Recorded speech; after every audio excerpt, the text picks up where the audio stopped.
Okay, so this is just a brief video on right clicks and using the X and Y key shortcuts. If I'm mapping, let's say I'm setting up a small island. And say I get to a point where I want to create a little bit more variation than what's in a tile set. The nice thing is, if you're in a tile layer, like you can see here, while hovering on your keyboard, either hit the X button or the Y button. The Y will flip it vertically and the X will flip it horizontally. And then just left click. If I'm in an object layer, let's discuss that. You already know we have the select object and the insert tile option. So if I want to insert a tile, while that's selected itself, I can select in here and I can again hit X or Y and it will flip it vertically or horizontally. Conversely, the other thing I can do is, with my mouse, if I select an object, say we've placed it, and say I'm going to select this one behind there. Once you've selected it, you can increase the size, shrink it, stretch it, warp it.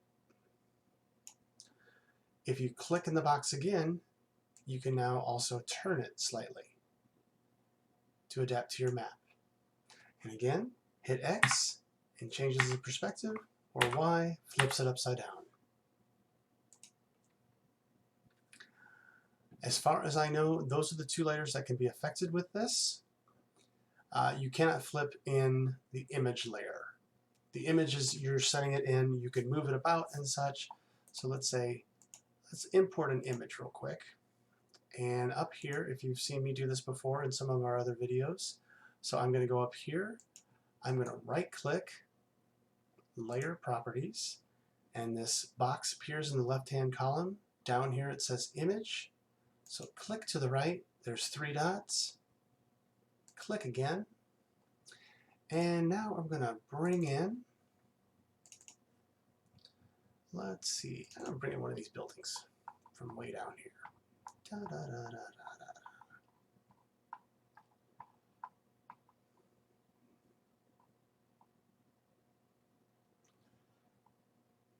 I'm going to bring in a big building. I'm going to bring in that one.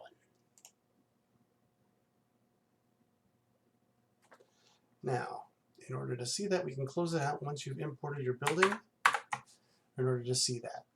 So there's your image layer. And as far as I know, you cannot flip your image layer. Nope. So if I were to bring that in, I would have to bring it in as something else. I could bring that building in as a tile. We're going to go right back to that. Let's go find that building real quick. We're on the hunt.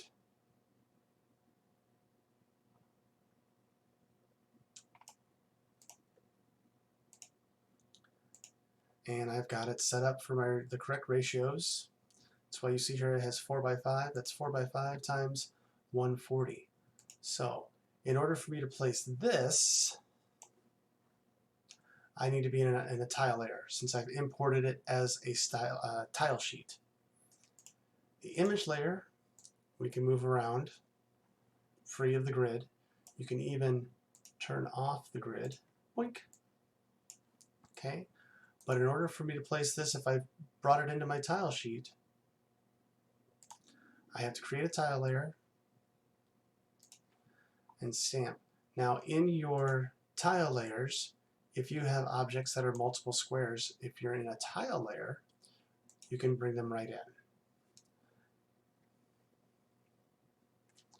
And if I hit X, I can flip it, just like we did with the small pieces.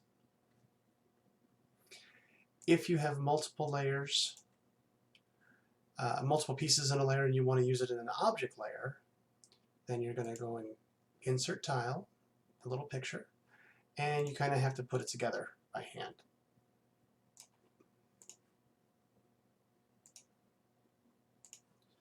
And unfortunately, the object layer does not grab more than one layer at a time, whereas the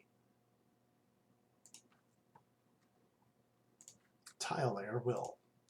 But once you've placed them, I can drag, select all, and resize them. I can flip them,